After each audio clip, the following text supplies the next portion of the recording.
Hello दोस्तों, नमस्कार। Study with Kailash Bhogra YouTube channel में फिर से आपका स्वागत है। कक्षा 6 सामाजिक विज्ञान पर चर्चा चल रही है और आज हम कक्षा 6 में एक लेसन है सरकार क्या है उस पर चर्चा करते हैं।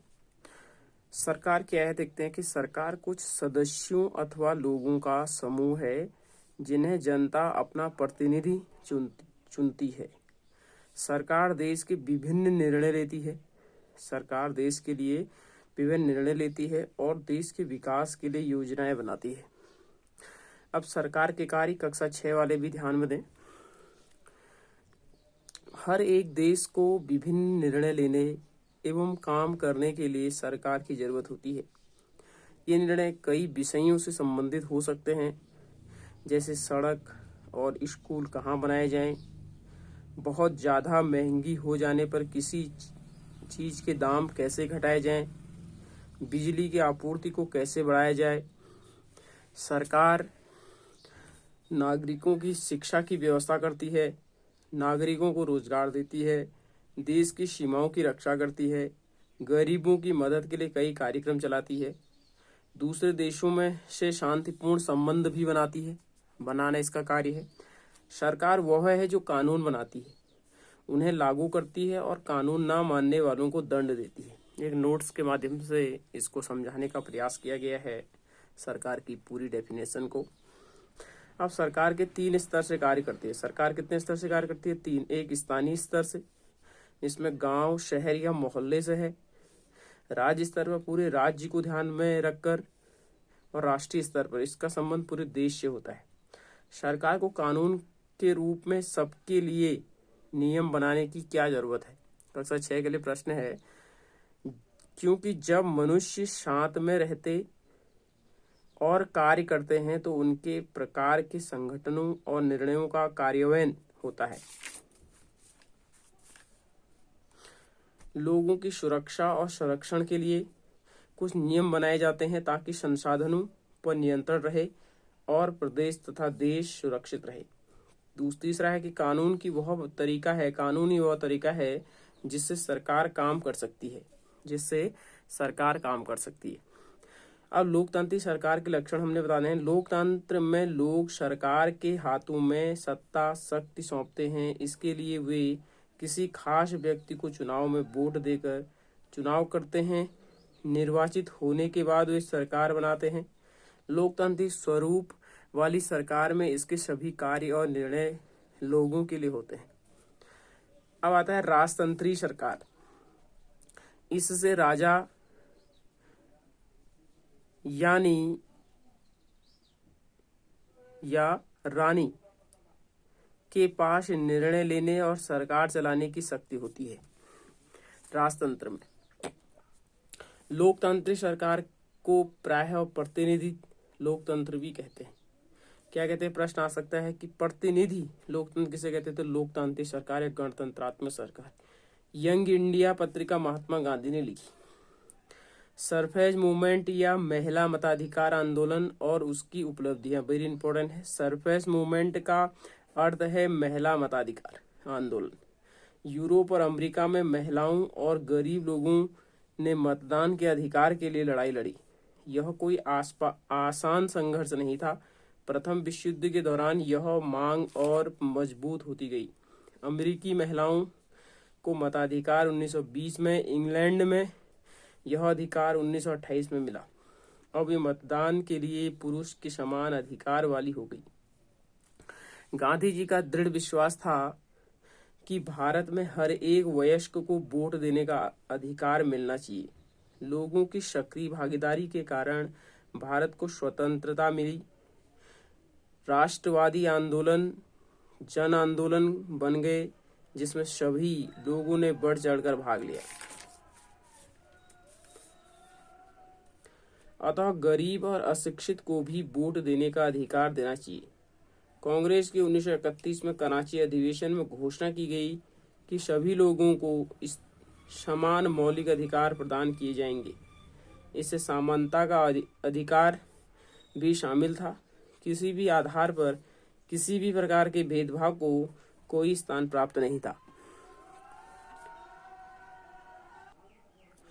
अब है लोकतांत्रिक सरकारों के मुख्य तत्व। दक्षिण पश्चिम हिस्से में एक शहर था सोवेटो, जहां सिर्फ अश्वेत लोग रहते थे। अफ्रीकी राष्ट्रीय कांग्रेस और उनके जाने माने नेता नेल्सन मंडेला ने रंगभेद के खिलाफ बहुत लंबे समय तक संघर्ष किया अथवा 1994 में उन्हें सफलता मिली। 1994 में दक्षिण अफ्रीका एक लोकतांत्रिक देश बना। बहुत बार प्रश्न आता है कंपटीशन लेवल में कि दक्षिण अफ्रीका लोकतांत्रिक देश कब बना, तो 1994। आज दक्षिण अफ्रीका में माया का जीवन।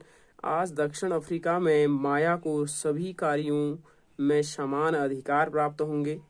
वह सभी सामाजिक अधिकारों की समान रूप से अधिकारी होगी। उसे वे तमाम सुरक्षित सुविधाएं प्राप्त होगी जो पहले श्वेत लोगों को प्राप्त थे।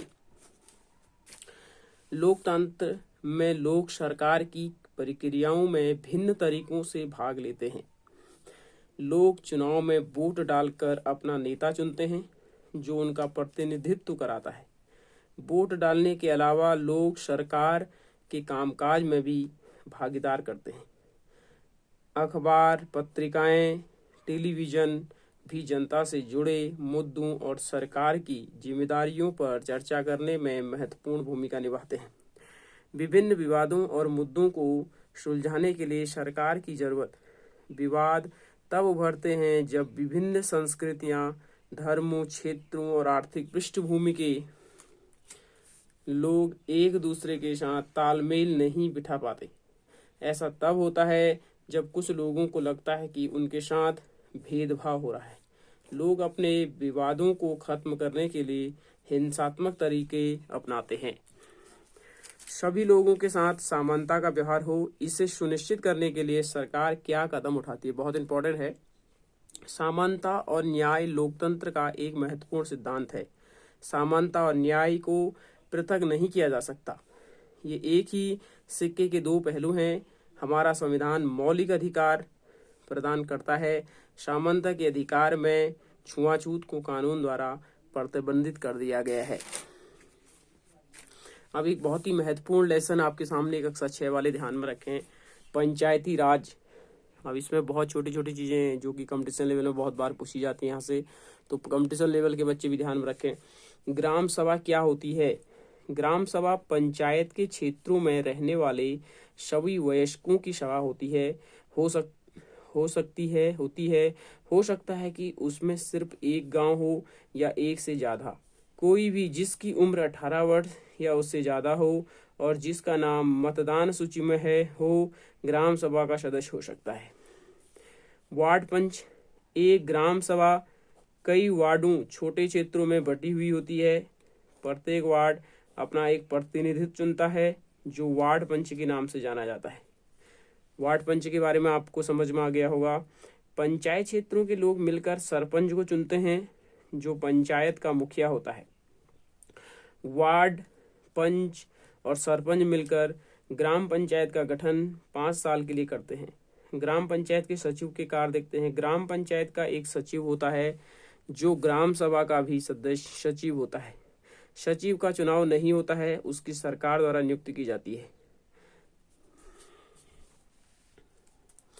अब देखते हैं इसके कार्य क्या हैं। सचिव का काम है कि ग्राम सभा और ग्राम पंचायत की बैठक बुलाना और जो भी चर्चा और निर्णय हुए हों उनका रिकॉर्ड रखना। ग्राम पंचायत की नियमित रूप से बैठकें होती हैं। उसका मुख्य काम उसके क्षेत्र में आने वाले गांव में विकास कार्यक्रम लागू करवाना होता है। ग्राम पंचायत के कार्य सड़कों, नालियों, स्कूलों, भवनों, पानी के स्रोत और अन्य सार्वजनिक उपयोगों के भवनों का निर्माण और रखरखाव, स्थानीय कर लगाना और इकट्ठा करना, गांव के लोगों को रोजगार देने संबंधी सरकारी योजनाओं को लागू करना। ग्राम पंचायत की आमदनी के स्रोत देखते हैं। घरों और बाजारों पर लगाए जाने वाले कर से मिलने वाली राशि। दूसरा, विभिन्न सरकारी विभागों द्वारा चलाई गई योजनाओं की राशि जो जनपद और जिला पंचायत द्वारा आती है। समुदाय। तीसरा है समुदाय के काम के लिए मिलने वाले दान। अब पंचायत के 3 स्तर है, बहुत बार प्रश्न आता है इसमें से। पंचायती राज व्यवस्था एक ऐसी प्रक्रिया है जिसके द्वारा लोग अपनी सरकार में भाग लेते हैं। ग्रामीण क्षेत्रों में ग्राम पंचायत लोकतांत्रिक सरकार का पहला स्तर है। ग्राम पंचायत ग्राम सभा के प्रति जवाबदेही होती है, क्योंकि ग्राम सभा के लोग ही उसको चुनते हैं। दूसरा, विकास खंड, इसे जनपद पंचायत या पंचायत समिति भी कहते हैं। बहुत इंपॉर्टेंट है, मिलाने के लिए आ जाता है, कभी कभार छोटी परीक्षाओं में आ जाता है, बड़ी परीक्षाओं में भी ये प्रश्न पूछा जा चुका है। इसे जनपद पंचायत या पंचायत समिति कहते हैं। इसका पंचायत समिति में कई ग्राम पंचायतें होती हैं। एक पंचायत समिति में कई ग्राम पंचायतें होती हैं। अगला है कि जिला पंचायत या जिला परिषद। तीसरा जो है बहुत इंपॉर्टेंट है, इसमें पंचायत समिति के ऊपर जिला पंचायत या जिला परिषद होती है।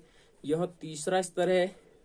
जिला परिषद एक जिले के स्तर पर विकास की योजनाएं बनाती हैं। पंचायत समिति की मदद से जिला परिषद सभी पंचायतों में आवंटित राशि के विवरण की व्यवस्था करती है। ग्रामीण क्षेत्रों में पंचायत द्वारा किए गए काम और उदाहरण। पंचायत गांव में नए पेड़ पौधे लगाती है। यह परियोजना इसलिए चलाई जाती है क्योंकि पहले अंधाधुंध पेड़ों की कटाई के कारण गांव की हरियाली कम हो गई थी। इसके लिए पैसे की व्यवस्था होती है। दूसरा है कि राज्य सरकार इसे गृह कर से एकत्र धन, बाजार आदि से मिलाने वाली राशि।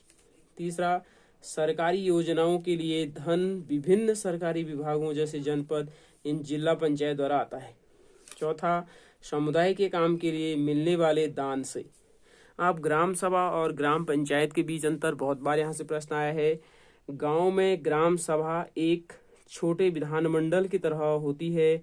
18 वर्ष या इससे अधिक उम्र के व्यक्ति इसके सदस्य होते हैं। ग्राम सभा द्वारा ही ग्राम पंचायत का चुनाव किया जाता है।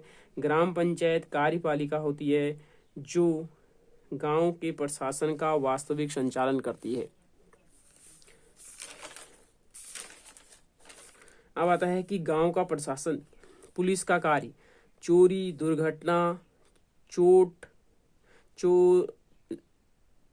लड़ाई आदि सभी मामलों को दर्ज करना, अपराधियों को सजा देना। पहला कार्य, अपने क्षेत्र के अंदर हुए मामलों पर कार्रवाइयां करना, उनकी छानबीन करना। दूसरा, पटवारी के कार्य देखते हैं। पटवारी के क्या कार्य हैं? पटवारी का मुख्य काम भूमि की पैमाइश करना और उसका रिकॉर्ड रखना। पटवारी गांव के रिकॉर्ड को व्यवस्थित और अद्यतन रखता है। पटवारी किसानों से भूमि कर भी इकट्ठा करता है और सरकार को भी अपने क्षेत्र में उगने वाली फसलों की जानकारी देता है। वह काम अपने रिकॉर्ड के आधार पर करता है। तहसीलदार के कार्य, तहसीलदार राजस्व अधिकारी होता है जो जिला अधिकारी के तहत काम करता है। वे भूमि से संबंधित विवादों को सुनते हैं। वे पटवारी के काम का निरीक्षण करते हैं और यह सुनिश्चित करते हैं कि रिकॉर्ड सही ढंग से रखा जा रहा है और राजस्व इकट्ठा होता रहे। वे यह भी देखते हैं कि किसानों को अपने रिकॉर्ड की नकल आसानी से मिल जाए। वे विद्यार्थी के जाति प्रमाण पत्र भी जारी करते हैं। ये लेसन हमारा लगभग समाप्त की ओर। पटवारी को कहीं लेखपाल कर्मचारी, कहीं ग्रामीण अधिकारी तो कहीं कानूनगो भी कहते हैं। पटवारी को क्या कहते हैं? लेखपाल भी कहते हैं, कर्मचारी तो कहीं ग्रामीण अधिकारी तो कहीं कानूनगो भी कहते हैं। दूसरा, जिले के उपखंडों को कई नामों जैसे तहसील और तालुक के नाम से जाना जाता है। तालुक या तहसील भी जिले के उपखंडों को जाना जाता है। ठीक है। अब आता है कि सबसे ऊपर जिला अधिकारी और उसके नीचे तहसीलदार होते हैं। एक नया कानून हिंदू अधिनियम धारा 2005 के तहत बेटों, बेटियों और उनकी मां को जमीन पर बराबर हिस्सा मिलता है। इसमें सबसे अधिक फायदा औरतों को मिलेगा। तो कुछ ही हमारा ये समाप्ति की ओर है।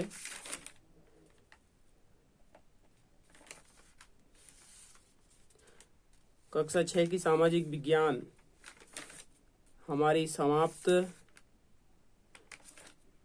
हो चुकी है और अगला जो हमारा चैप्टर होगा कक्षा 7 की सामाजिक विज्ञान पर हम चर्चा करेंगे अगले वीडियोज में।